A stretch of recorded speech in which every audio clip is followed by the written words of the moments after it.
സ്വർണ്ണ നിറമുള്ള കടലാസിൽ അറബി എഴുതിയുള്ള തകിടുകളുടെ വിൽപ്പന, അർദ്ധരാത്രി കൂടോത്രം കുഴിച്ചിടലും കുഴിച്ചെടുക്കലും. ഇതിനെല്ലാം പുറമെ മന്ത്രവാദത്തിൻ്റെ സമയത്ത് അവർ പാത്തൂട്ടിയായി ഉറഞ്ഞുതുള്ളും. കൂടാതെ പ്രവചനങ്ങളും പരിഹാരക്രിയകളും നിർദ്ദേശിക്കും.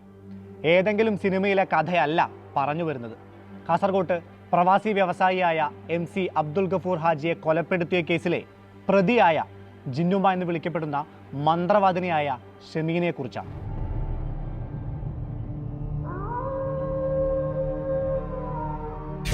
മന്ത്രവാദത്തിൻ്റെയും ഈ ആഭിചാര ക്രിയകളുടെയും ഒക്കെ ഭാഗമായി കയ്യിലുള്ള സ്വർണവും പണവും എല്ലാം നഷ്ടമാകുന്ന സമയത്തും പലരും ജിന്നുമയിൽ ഒരു തട്ടിപ്പുകാരി ഒളിഞ്ഞിരിപ്പുണ്ട് എന്ന് സംശയിച്ചതുപോലുമില്ല.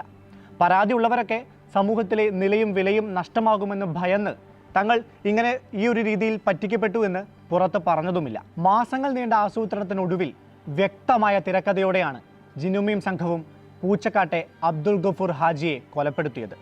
പിടിക്കപ്പെടില്ല എന്ന ആത്മവിശ്വാസത്തോടെയായിരുന്നു അവരുടെ നീക്കങ്ങളെല്ലാം. എന്നാൽ അവിടെയാണ് അവർക്ക് പിഴച്ചത്. സ്വാഗതം ക്രൈം നമ്പറിലേക്ക്.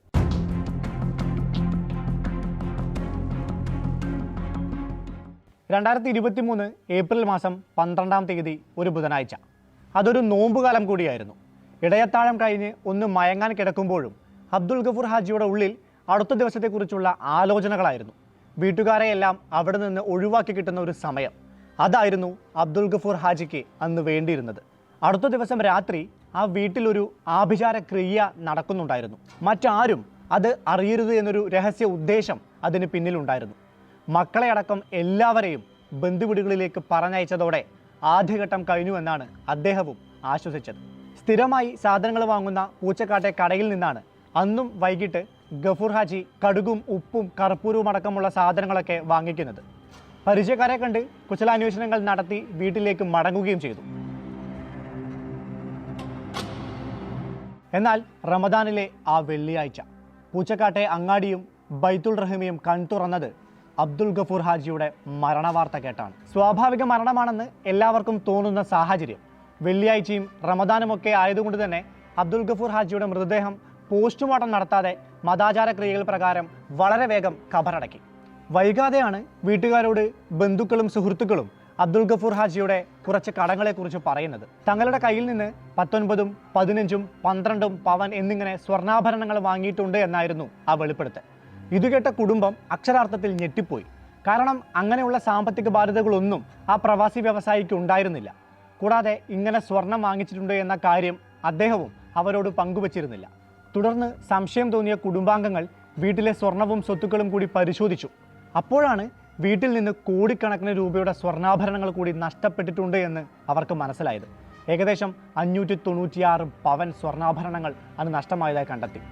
അതിൽ ആ വീട്ടുകാർക്ക് ഹാജിയുടെ മരണം സ്വാഭാവികമല്ലെന്നും കൊലപാതകമാണ് എന്നുമുള്ള സംശയം തോന്നിത്തുടങ്ങി. ജിന്നുമ എന്ന പേരിലേക്കായിരുന്നു അവരൊക്കെ വിരൽ ചൂണ്ടിയത്. തുടർന്ന് ഹാജിയുടെ മകൻ ഈ സംശയങ്ങളൊക്കെ ഉന്നയിച്ച് ബേക്കൽ ഫോർട്ട് പോലീസ് സ്റ്റേഷനിൽ ഒരു പരാതി നൽകി. ഇതാണ് കേസിൽ വഴിത്തിരിവായത്. കുടുംബത്തിൻ്റെ പരാതിയിൽ പൂച്ചക്കാട് ഹൈദ്രോസ് ജുമാ മസ്ജിദ് ഖബർസ്ഥാനിൽ ഖബറടക്കിയ മൃതദേഹം കൃത്യം 13 ദിവസം കഴിഞ്ഞ്, അതായത് 2023 ഏപ്രിൽ 27-ന് പുറത്തെടുത്ത് പോസ്റ്റ്മോർട്ടം ചെയ്യുന്നു. ആ കുടുംബത്തിൻ്റെ സംശയങ്ങളെ ബലപ്പെടുത്തുന്ന രീതിയിലായിരുന്നു റിപ്പോർട്ട്. കൊലപാതകം. അബ്ദുൽ ഗഫൂർ ഹാജിയുടെ മരണം സ്വാഭാവികമല്ലെന്നും മരണകാരണം തലയ്ക്കടിയേറ്റതാണ് എന്നുമായിരുന്നു ഫോറൻസിക് സർജന്റെ കണ്ടെത്തൽ. ഹാജിയുടെ കുടുംബം സംശയമുനയിൽ നിർത്തിയത് കാസർഗോഡ് മേൽപ്പറമ്പിൽ താമസിക്കുന്ന ഉബൈസിനെയും അദ്ദേഹത്തിൻ്റെ ഭാര്യ ജിന്നുമ എന്നറിയപ്പെടുന്ന ഷമീനയുമായിരുന്നു. എന്നാൽ കേസിൽ ബേക്കൽ പോലീസ് തുടക്കം മുതൽ അലസ സമീപനമായിരുന്നു കൈക്കൊണ്ടത്. ഉന്നതങ്ങളിൽ നിന്നുള്ള ഇടപെടൽ ഇതിന് പിന്നിലുണ്ടായിരുന്നു എന്നാണ് നാട്ടുകാരുടെ ആരോപണം. അതുകൊണ്ട് ആക്ഷൻ കൗൺസിലും ഹാജിയുടെ കുടുംബവും നിരന്തരം കയറി ഇറങ്ങിയിട്ടും 14 മാസവും കേസിനെ ഏതെങ്കിലും വിധത്തിൽ മുന്നോട്ട് കൊണ്ടുപോകാൻ ബേക്കൽ പോലീസ് ഒട്ടും ശ്രമിച്ചതേയില്ല. ഇതോടെ മുഖ്യമന്ത്രിക്കും ഉന്നത പോലീസ് ഉദ്യോഗസ്ഥർക്കും അബ്ദുൽ ഗഫൂർ ഹാജിയുടെ മകൻ പരാതിയും നൽകിയിരുന്നു. അങ്ങനെ നിരവധി സമ്മർദ്ദങ്ങൾ ചെലുത്തി ക്രൈംബ്രാഞ്ചിന്റെ പ്രത്യേക അന്വേഷണ സംഘത്തിന് കേസ് കൈമാറിയതോടെയാണ് കൺമുന്നിലുണ്ടായിരുന്ന ആ പ്രതികളിലേക്ക് അവർക്ക് എത്താനായത്. ഉബൈസ് ആയിരുന്നു 1-ാം പ്രതി. ഉബൈസിന്റെ ഭാര്യ ജിന്നുമ എന്ന് വിളിക്കപ്പെടുന്ന ഷമീന 2-ാം പ്രതി. ഇവർക്കൊപ്പം ഉണ്ടായിരുന്ന അസ്നിഫ, വിദ്യാനഗർ സ്വദേശി ആയിഷ എന്നിങ്ങനെ 4 പേരെയാണ് ക്രൈംബ്രാഞ്ച് ഡിവൈഎസ്പി KJ ജോൺസണിന്റെ നേതൃത്വത്തിലുള്ള പ്രത്യേക അന്വേഷണ സംഘം ആദ്യം അറസ്റ്റ് ചെയ്യുന്നത്. കഠിന പരിശ്രമത്തിലൂടെ പ്രതികളിലേക്ക് എത്തിയ അന്വേഷണ സംഘം ഇവരെ വിശദമായി ചോദ്യം ചെയ്തതോടെയാണ് നാടിനെ നടുക്കിയ പൂച്ചക്കാട്ടെ അബ്ദുൽ ഗഫൂർ ഹാജി വധക്കേസിന്റെ ചുരുളഴിയുന്നത്.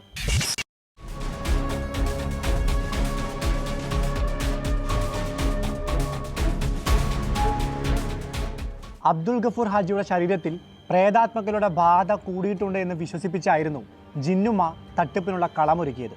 ഇത് പിന്നീട് സ്വർണം ഇരട്ടിപ്പിക്കലിലേക്കും എത്തി.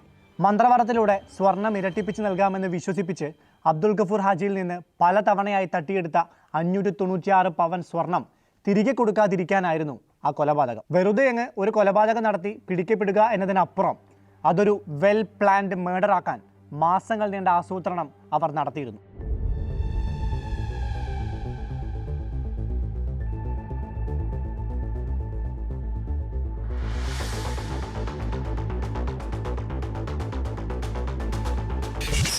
അബ്ദുൽ ഗഫൂർ ഹാജിയുടെ ശരീരത്തിലെ മർമ്മഭാഗത്ത് പ്രഹരമേൽപ്പിച്ച് ശബ്ദം പുറത്തു വരാതെ കൊല്ലുക എന്നതായിരുന്നു പ്രതികളുടെ ലക്ഷ്യം. ഇതിനായി ജിന്നുമ്മയും 3ഉം 4ഉം പ്രതികളായ അസ്നീഫയും ആയിഷയും എറണാകുളം കളമശ്ശേരിയിലുള്ള മർമ്മ ചികിത്സ ഇൻസ്റ്റിറ്റ്യൂട്ടിൽ മർമ്മ ചികിത്സ പഠിക്കാൻ പോയി. അക്യൂപങ്ചർ കോഴ്സ് അടക്കം പരിശീലിച്ച് നാട്ടിൽ തിരിച്ചെത്തിയ ശേഷമാണ് അവർ കൊലപാതകത്തിനുള്ള സമയം തീരുമാനിക്കുന്നത്. അങ്ങനെയാണ് 2023 ഏപ്രിൽ 13 ഇതിനായി തിരഞ്ഞെടുക്കുന്നത്. മന്ത്രവാദ ക്രിയകൾ നടക്കുമ്പോൾ വീട്ടിൽ ആരും ഉണ്ടാകരുത് എന്ന ജിന്നുമ്മയുടെ നിർദ്ദേശത്തെ തുടർന്നായിരുന്നു അന്ന് പകൽ തന്നെ അബ്ദുൽ ഗഫൂർ ഹാജി തൻ്റെ വീട്ടിലുള്ളവരെയെല്ലാം ബന്ധുവീടുകളിലേക്ക് പറഞ്ഞയച്ചത്. ആഭിചാര ക്രിയകൾക്കുള്ള സാധനങ്ങൾ സമീപത്തെ കടയിൽ നിന്നും അബ്ദുൽ ഗഫൂർ ഹാജി തന്നെ വാങ്ങിക്കുകയും ചെയ്തു. എഴുതി തയ്യാറാക്കിയ തകിടും ഏലസും ജിന്നുമ്മ കൊണ്ടുവന്നു.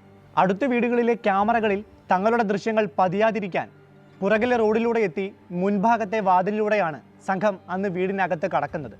കൂടാതെ രഹസ്യമായി നടക്കുന്ന ചടങ്ങിൻ്റെ വിവരങ്ങൾ ഒരു കാരണവശാലും പുറത്തു പോകരുത് എന്ന് ഉറപ്പുവരുത്തുന്നതിൻ്റെ ഭാഗമായി ഹാജിയുടെ വീട്ടിലെ CCTV ക്യാമറകൾ ജിന്നുമ്മയും സംഘവും ഇടപെട്ട് ഓഫ് ചെയ്യിപ്പിച്ചു. മന്ത്രവാദത്തിൻ്റെ ഭാഗമാണെന്ന് പറഞ്ഞ് കബളിപ്പിച്ച് ഹാജിയുടെ മുഖം ഒരു പ്രത്യേകതരം തുണി ഉപയോഗിച്ച് മൂടിക്കെട്ടി. പിന്നീട് കൈകൾ തലയ്ക്ക് പിറകുവശം ചേർത്ത് പിടിച്ചിരുത്തിയ ശേഷമാണ് ജിന്നുമ്മ ആഭിചാര ക്രിയകൾ തുടങ്ങിയത്. ഇതിനിടയിൽ ജിന്നുമ്മയും സംഘവും അവരുടേതായ രീതിയിലുള്ള എന്തൊക്കെയോ മന്ത്രവാദങ്ങളൊക്കെ ചൊല്ലുന്നുണ്ട്. ഇതിനിടെ വളരെ അപ്രതീക്ഷിതമായിട്ടാണ് അബ്ദുൽ ഗഫൂർ ഹാജിയുടെ മർമ്മം നോക്കി ജിന്നുമ്മയും സംഘവും പ്രഹരമേൽപ്പിച്ച് അദ്ദേഹത്തിൻ്റെ ബോധം കെടുത്തുന്നത്.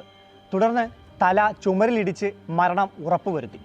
ഒരു കൊലപാതകമെന്ന് ഒറ്റ നോട്ടത്തിൽ ആർക്കും മനസ്സിലാകാത്ത രീതിയിലായിരുന്നു ഇതെല്ലാം അവർ ചെയ്തത്. മന്ത്രവാദത്തിൻ്റെ സമയത്ത് ഹാജി ധരിപ്പിച്ച വസ്ത്രം കൊലപാതകത്തിന് ശേഷം മടങ്ങുമ്പോൾ ജിന്നുമ്മയും സംഘവും കൊണ്ടുപോയി നശിപ്പിച്ചു.